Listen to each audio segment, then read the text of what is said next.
Hello everyone, welcome back to my channel. I hope my videos are helpful for you in your career. I am trying to simplify things in my channel. If you haven't subscribed to my channel, I am requesting you to please subscribe and please click the bell icon so you get the notification for my future videos. I do like subscriber because they are motivate me to create a good content on my channel. If you have any doubts, please put them in comment box and I will reply as soon as possible. Without further ado, let's get started with the today's video.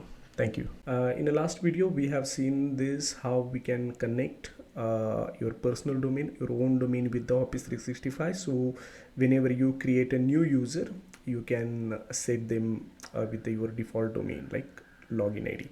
Otherwise they will create user. When you create a user, they will get a username with this username @run 24/7 with the microsoft.com, right? This is the default domain, but now our default domain is easyfirstsecurity.com. So how we have connected, we have authorized we created a txt record in our domain service provider, right, like a GoDaddy, and then we verify and we authorize that domain, and now it is started showing in our Office 365 tenant, right? Now next we will discuss in this video, we will discuss how to create a users, contact, guest, and delete user. How if you delete the user, how you can restore them back, that we are going to discuss in this video. Now there is a couple of ways you can create a users, okay? Majorly there are three to four types, 4-5 types are there that you can create a user, but I'll tell you the easiest way. And the PowerShell one is difficult and convenient also. Sometimes in some situation it is very convenient to create a user through PowerShell, but not in a lot of cases. So most of the time you are going to use this portal only. So I'll show you how to create users. These are my brother is one of my student. He also learning at the same time. Uh, I'll tell you how to create how to add a user or create a user. So first name, this is a very basic and the easiest, not the easiest, but it's a very basic thing. The basic way, the first way you will create a user, right? So I'll put the name user one, display name, automatically it will populate, and then the user one.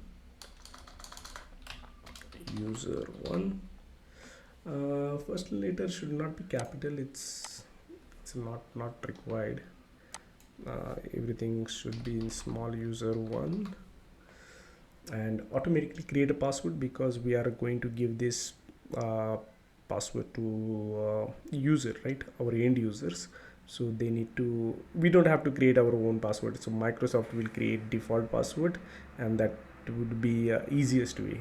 Otherwise you want to set your password, it will that parameters, alphanumeric and special character and all that things required, right? So we'll go with this automatically create password. A required user to change the password when he sign in first, right? Because we know this default password, we know, right? So he will reset the password when he log in first time. So, and send the password to email upon the completion. If see, this option comes handy when you want to create a end user, but also you want to send that credential to his TL, like TL will provide that credential to end user, right? The end user, right? So we can directly send that username and password to TL, and the TL will provide that information to end user, right? IT team don't have to create or contact end user directly, right? In that case this is will helpful. Otherwise don't tick the box and go next. And now the license part, how you are going to assign the license. Like, see, since this is my demo tenant, and I got this E5 developer license, which is very, like, it's a topmost license and very expensive. And when you enable this license, see, the 61 services are there, that is straight away are going to enable.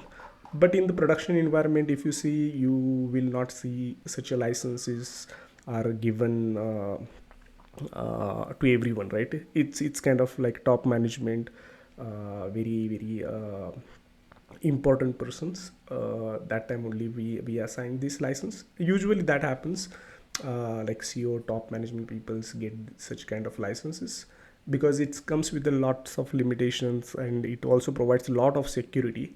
So yeah, but see, my whole point is, you will see a lot of licenses here. So you need to select whatever the license is applicable as per your requirement, and then click OK. Click next. Then see, again, this is not a usual thing, like it's we don't do this for every user, right? Every user is a user with no admin access, right? That is a normal user. But if you want to create a admin user or any IT person, you don't need some kind of access to the admin portal, then you can go from here and you can choose any one of them or all of them as per your requirement. Global administrator is the topmost license in the Office 365. It's a yeah, it is a topmost license. And that's that followed by user administrator. User administrator is second topmost license in Office 365. So always make sure that you don't assign the global administrator and the user administrator. And plus global reader, see why I'm telling you global reader, because it has a permission to view everything in Office 365. So you don't also give this rights to yeah, all users, not all admin users even. So it will give you it will provide the end user a lot of access, lot of information he can see, right? So I'm now with this, because this is a demo, I'm creating a user, normal user. Next. And then this is the information it will show, and by default it will select everything and adding. Yeah, great. See, now there is a password we can see, and this we can copy and send this to respective end user through TL, or we can send this information to HR, and HR will deliver to end user thing, right? That is not our job how to deliver, but we can give this information to HR or the TL, and TL will provide to end user, and end user will log into Office 365 first time with that password, and he need to set up his own password, because we check that mark user need to uh, reset his password on the first sign in.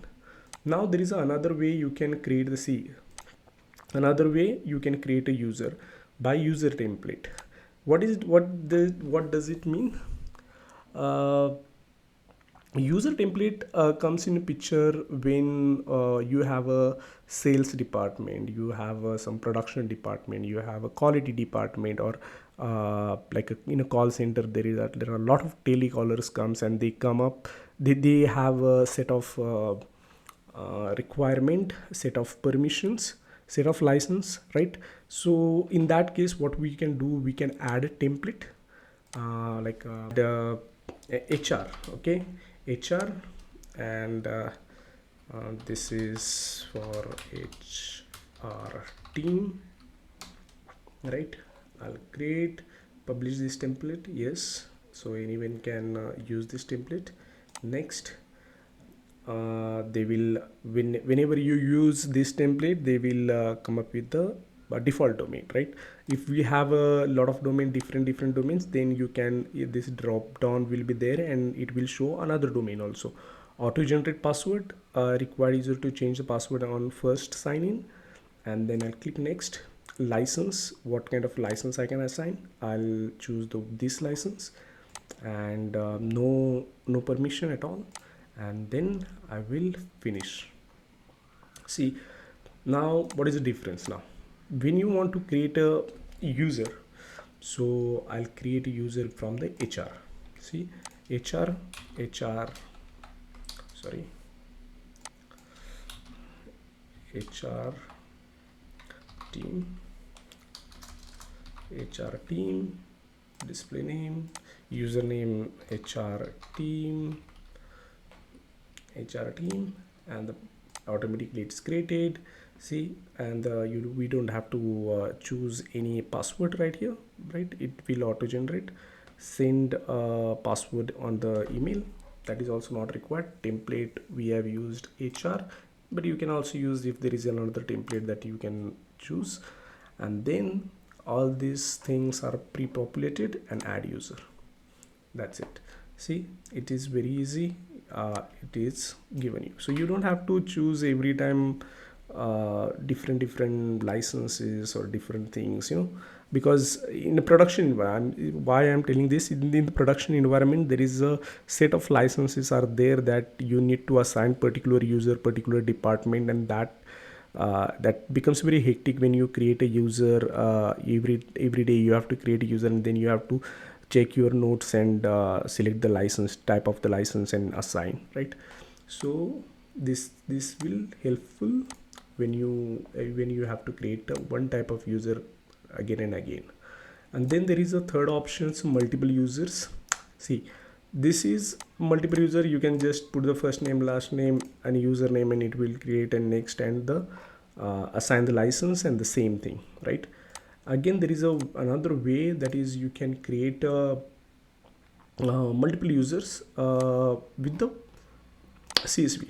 Yeah, through the CSV you can create. See, this CSV, you can download the CSV file headers, and or you can download the some examples. So CSV file, I'm opening this as an example, and if you see, this is a pre-populated, all the information are there. So what you need to do is, as per your company information or per your user information, you got whatever the information you got from HR or any person, that okay, you need to create 100 users, so you have to put all the information in this format, right? And now I'm creating, so I'll just put here my domain name. I forgot my domain name. What is the domain name? Yeah, I just copy paste so I don't make any mistake. Easy first, and then I go to here, go to the Excel, and I'll just put here, I'll change this so with the easy first, right? Save, close, and check this, and add multiple user. Go down here and browse sample file, and next the license, I'm going to assign this license. Next, add user. See, I've created a crease screen that was a part of my CSV. So you can create 100, almost 250 something is the limit, that 250 users you can create in one go with the CSV. So it is a very convenient when this also very useful thing when you are doing a migration from like a kind of a IMAP migration from from Gmail to Office 365. You are doing the migration, that time you need to create all the users in Office 365, right? So that time you need to know how to create 100 users with the department, with the proper first name, last name, their contacts, and all the attributes that you need to create. So that time CSV file is very helpful. So you need to practice this, how to create multiple users at the same time with the license, proper license. And yes, then I will tell you, like for example, crease screen, I delete this user. Sorry, I delete this user. It will remove the license, unassign the license, because we need to free up the license also, right? When we are deleting. Okay, let's wait, close. Okay, now we deleted that user, and if you want to create that user again, create there's see, I previously also I deleted one this thing. I'll just, okay, this is under the deleted user, so I'll restore this salesman. So restore user, restore. Yep, and the password is this is a one-time password. User again need to reset the password, and then he able to access the Office 365 portal, right? Salesman, this user is restored from the deleted user. There is a contact thing that you can create. I created this crease a lot of times. Delete.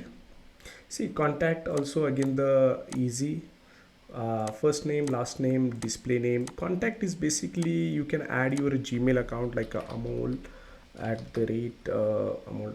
I will put this Amol Pawar and Amol Pawar, and this is the third party free Gmail account, right? So and hide from my organization global address list, and then message tips are there. There is a lot of information you can put against this contact. So when it is useful, okay, I'll create ad. Okay, so when this useful contacts are basically useful when the employees are dealing with, or sales teams dealing with the one of the vendor, right? So in our company, a lot of users need that vendor ID, vendor information, right? So everyone don't want to keep that record in his Outlook or somewhere, right? So what we can do, we can create that user account, a contact here, and then all our employees can access that same contact number, right? We can add even a contact number, contact information, a mobile number, phone office number, right? For a third party vendor, not our company employees details.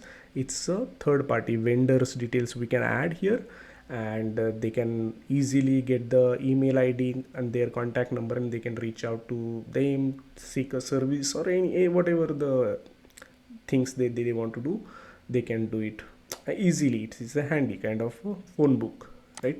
This is a phone book kind of things you can create here. And from the global address, like hide from the global address list, right? That option was there. So if we hide that, then the all organization will not able to see that information. Only specific department only able to see that department. That I will let you know once we are in exchange, uh, how we can access this global address list, how we can create a customized global address list that we can assign to particular HR department, sales department, or production department. That I will tell you in the exchange, right? When we are creating exchange, sorry, not creating exchange, we are when I'm teaching you exchange, how to configure, how to set up at the end user perspective, also how you can see all these things, how you can access. So that all that stuff is going to come in my future videos. So in this video, that's it. I'm not taking too much time. Already this video is too long. In the next video, I will tell you how to create a groups. There are different types of groups are there, that their usage, and when we can use those groups in the production environment. See, I tried to explain you everything as per a production environment, as per the production environment perspective, so that you can understand where we can use, where you can make this okay decision, like okay, this kind of things we need to create, like a user, like multiple user you need to create, right? So when you want to create users like through the CSV, or you can just use the one option, or you can create a, or you can use a PowerShell to create a multiple users, right? It's everything is depends on the situation, case to case, right? If you want to create a two users, and if you go with the CSV or the PowerShell, it will take a time, right? You can easily create a one by one, and it will be easy. Yeah, like it's a time, you don't have to waste too much time like connecting PowerShell, then create a CSV, import and everything. It's going to take time to create a two users through PowerShell. But you can create that within the few minutes. You can create same users one by one easily, right? So I'll tell you all these things, production environment perspective, so that you can use it, and I hope it will helpful you in your career.